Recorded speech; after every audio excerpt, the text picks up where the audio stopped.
Beloved, I greet you in the name of Jesus Christ. I am Pastor Afelu Mosheson, the host of Living by Grace. I believe one of the greatest gifts that the Lord has given us as children is the gift of grace. For with the grace of God, we can live to the fullest the life that God has blessed us with for our faith in Christ Jesus. It's a good life, a peaceful life, a joyful life, a life that is empowered to do great and mighty things on earth. I'm excited that you are joining me today alongside several members of this family of grace all over the world to listen to what God has to say today. I assure you, you will be blessed. In Jesus' name, amen.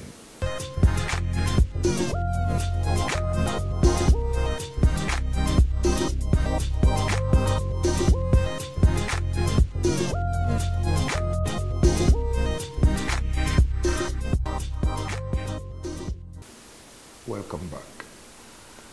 Today, by the grace of God, we will be looking at an interesting topic. And the topic is, bring forth that glory. Bring forth that glory. But before we go into the word of the Lord, let's pray together. Our Father who art in heaven, we thank you for the gift of life. And we also thank you for the glory that you have given us in our soul to manifest as men. Today, Lord, I pray, much more than we have experienced you do for us in the past through this platform, in empowerment to manifest glory, Father, empower us to this broadcast, that every glory that is in our spirit man, whose time for manifestation is now, Lord, give us the power to be able to bat them successfully. In Jesus' mighty name, we have prayed. Amen. Bring forth that glory. In Colossians chapter 1, verse 27, 27b,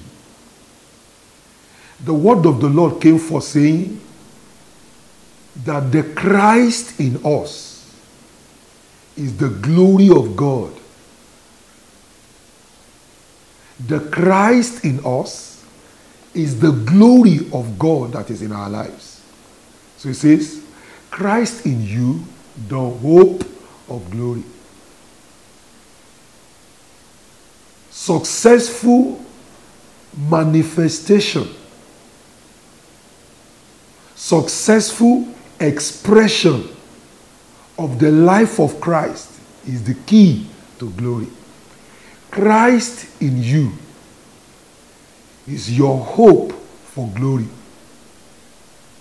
The challenge therefore is, for a child of God in whom there is Christ, how do you bring forth the glory that Christ holds for you inside of you? And like I said, by the grace of God, through today's study, you will discover. And with that discovery, you will be empowered. And every glory of God that Christ is holding forth for you, inside of you, you will bring them forth, beginning from now. I believe God that before the end of this week, before the end of this month, which is the last month of the first quarter of the year, all the glories that are meant for this season in your life, that has been laying fallow or manifested, you will receive grace through this broadcast and you will bring them forth. The glory that is meant for your marriage, the glory that is meant for your business, the glory that is meant for your home, every glory of God meant for one area or the other of your life for this season, you will receive the grace to bring them forth, I assure you, in the name of Jesus Christ. Let's go into the word. Remember, the topic for today's discussion is, bring forth that glory. Bring forth that glory. And our text shall be taken from Genesis chapter 1. Genesis chapter 1, verse 1 to 2, and then we will jump because of time to verse 11 to 12. Genesis chapter 1, verse 1 to 2, and verse 11 to 12. I read. In the beginning, God created the heavens and the earth. The earth was without form and void, and darkness was upon the face of the deep. And the Spirit of God moved upon the face of the waters. Verse 11. And God said, let the earth bring forth grass, the herb yielding seed, and the fruit tree yielding fruit after his kind, whose seed is in itself upon the earth. And it was so. Verse 12. And the earth brought forth. And the last portion of verse 12 says, and God saw that it was good. And the earth brought forth. And God saw that it was good. I'd like you to take note before we delve into the study, that the Bible said in the beginning, the earth was without form and void, and that darkness was upon the surface of the deep. And then the Bible now said on top of that, that the Spirit of the Lord began to move upon the surface of the deep. And then God said. Now verse 11 now told us about the emphasis that God played on the heart. The Bible said God said to the heart, bring forth. Now before verse 11, all the other creatures, it was not the language that God used in verse 11 was what he used for them. For example, concerning the light, he said, let there be light. Concerning the firmament, he said, let there be firmament. But when it got to the heart that came forth after the gathering of the waters, the language that God used when he was speaking to the earth was, let the earth bring forth. I'd like us to dwell on that for a minute. The word bring forth, what does it mean?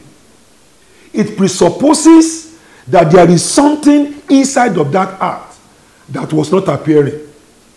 Because bring forth means express. Bring forth means articulate. So that means the heart had something inside of it that was not appearing. And so God, by speaking to the earth, at the same time that he was speaking to the earth, he was empowering the earth to be able to bring it forth. He said in verse 11, let the heart bring forth. And he mentioned three things, which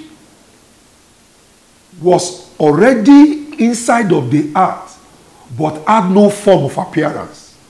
Number one, he said, let the earth bring forth grass. Meaning, there was in the earth, after it was made, grass, only that it was without form. If you go back to verse 1 and verse 2 of the scripture we read, Genesis chapter 1, he said, in the beginning, the earth was without form. Meaning, the earth already existed, at least in the mind of God, as a non-physical being, as a non-tangible being. That was why he said, and the earth was without form. It was, only that it was not in a form that the physical eyes can see it. The same thing was applicable in verse 11 to the heart. And that was why God empowered the earth by the spoken word.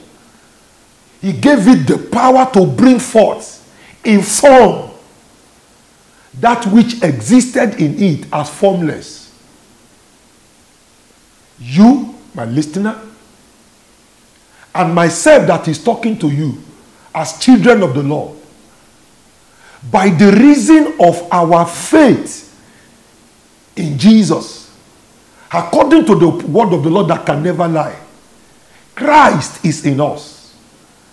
And that Christ, that Jesus in us, is the glory of God in us. And that is why you have dreams. That is why you have desires. Listen to me, child of God. All the covenant promises made unto you and I by God as contained in the scriptures, the basis of those promises unto us by God is because of the Spirit of God that is in us. All the promises of God that you read about in the scriptures, they are not things that God has not done. And when you begin to pray, he will not begin to look for the resources to do them. No. God made those promises to you and I because in Christ Jesus, he has already fulfilled them. They are reposited for us in Christ. And Christ is in us in the person of the Holy Spirit. So when God says, let the earth bring forth, it is because God knew that the things that he's asking the earth to bring forth, they already existed in the earth in a formless state. Just like glory of one form or the other exists already in you and in me. The married life already exists in the unmarried sister and unmarried brother. Children, your children already exist in you, even though today you don't have a child. Your dream job already exists in your life in a formless form, even though you are not employed this morning. A healthy body, a body that is free of cancer, already exists inside of this your cancer infected body. A womb that is free of fibroid already exists inside of your womb that is today having fibroid growing in it. Today, your hand has nothing good it is holding on to. But I want you to know, yes, child of God, on the strength of the existence of the Spirit of Christ in you, all things are already yours. The cattle on the 1,000 hills, the treasures that are hidden in the dark, and the riches of the oceans, they are already yours. Inside of you, in a formless state, is every good thing that you can ever imagine, and much more than you can ever ask for. And the word of the Lord unto you this morning is, bring it forth. Bring it forth. And you ask, how? How do you bring forth the glory that is in you? A glory that the word of the Lord says is of a proportion that is exceedingly abundantly above anything you can ever imagine or think or ask, by the reason of the Spirit of God that is in you. How do you bring forth the glory that is inherent in you? I will list just 3 steps. 3 steps to bringing forth the glory. And those 3 steps, I extracted them from the text that we read. Genesis chapter 1, verse 1 to 2, and verse 11 to 12. Number 1. You must believe that glory exists within you. Until there is a persuasion that you have it in you, you cannot bring it forth from you. There must be a persuasion that it exists in you before you can bring it forth out of you. For example, The Bible says, as a man thinketh in his heart, so is the man. Physically, emotionally, mentally. You must have a feel.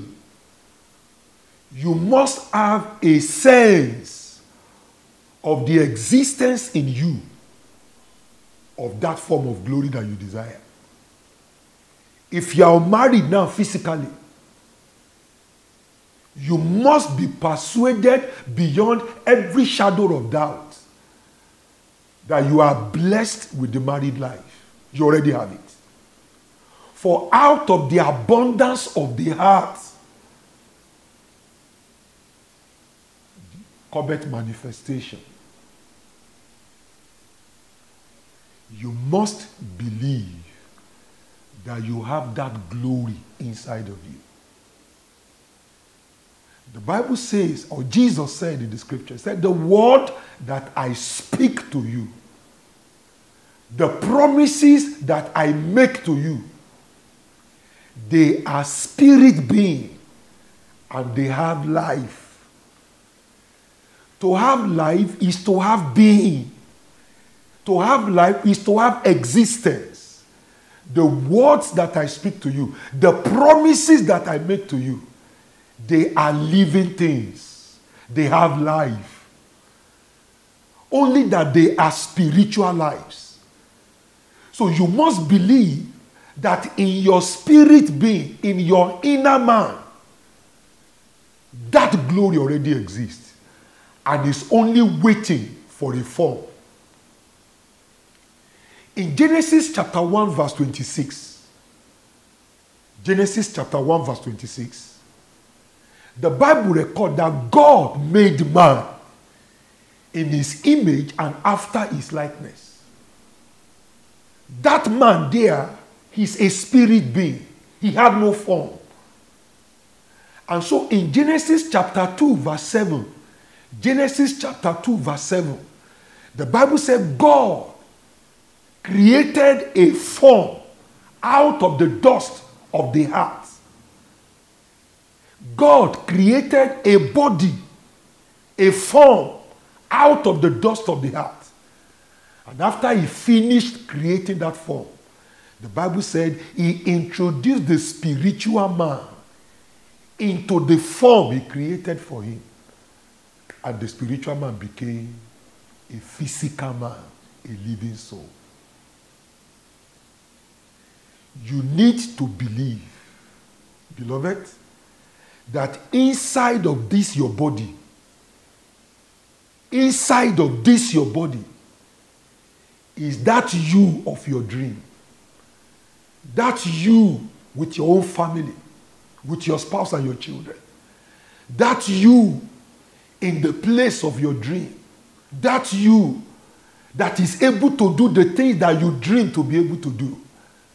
You need to believe that that you exists inside of this physical you. Even though this physical you looks as if though he is far from that you. But he is there in you. So the first step is non-tangible. It's an intangible step. Because it is a spiritual step. And it is faith. You must have faith that that glory exists in the inside of you. Number 2, the second step towards having it, towards manifesting the glory in you, is that you must call it forth. Step number 1, believe it exists. Step number 2, call it forth. You will notice in the Genesis chapter 1 that we read, that after the Bible says, in the beginning God created the heavens and the earth.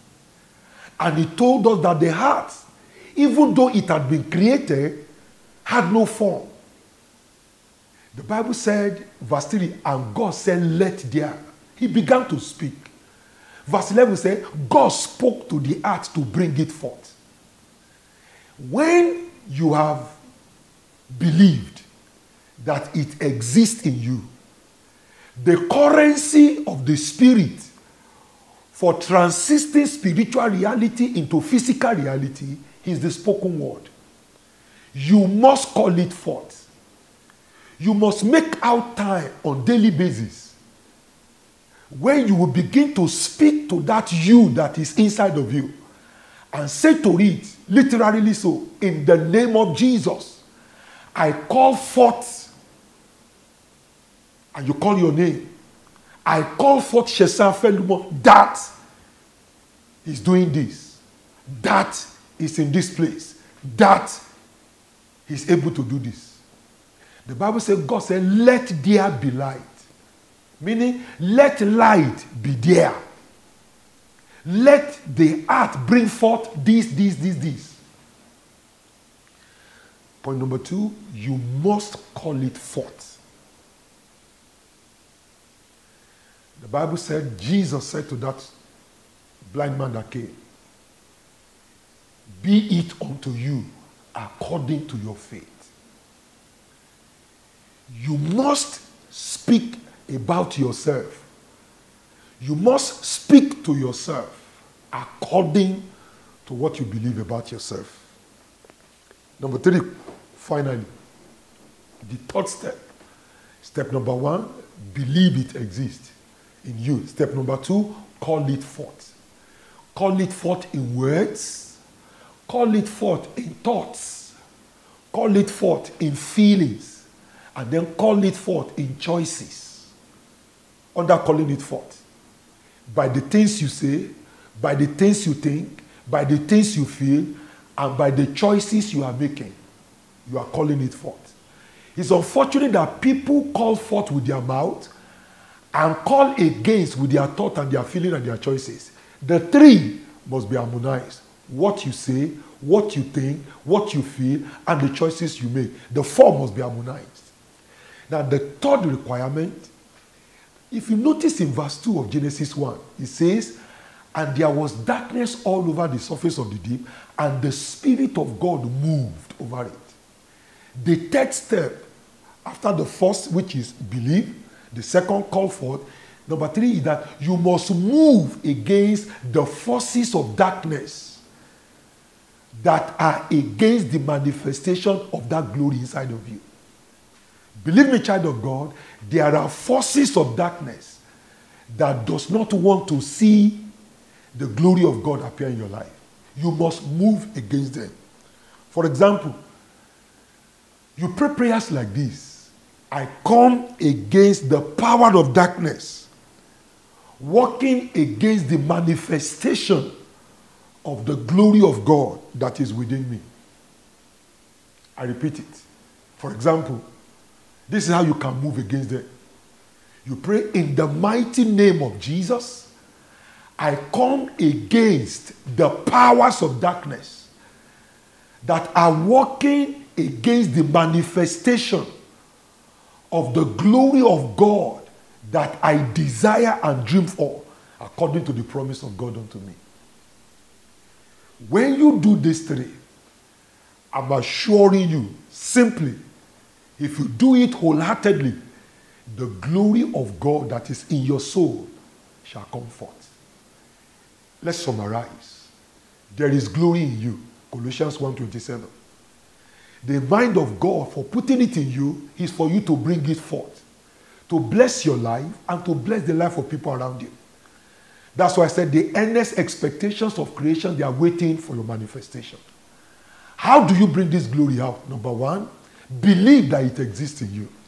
Number 2, call it forth by words, by choices, by thoughts, and by feelings. And then number 3, recognize that there are powers that do not want to see you manifest glory. So move against them. And as you do these 3 steps, by next Wednesday, when I shall be seeing you, you will be basking, swimming in the pool of glory in all areas of your life, in Jesus' name. Amen. Before I go, I'd like to give you this opportunity to give your life to Christ. Confess your sins and ask that Jesus will be your Savior. And then you can reach out unto me on any of our social media handle that is on the screen. Until I see you next Wednesday, keep living under the atmosphere of grace. God bless you. Amen.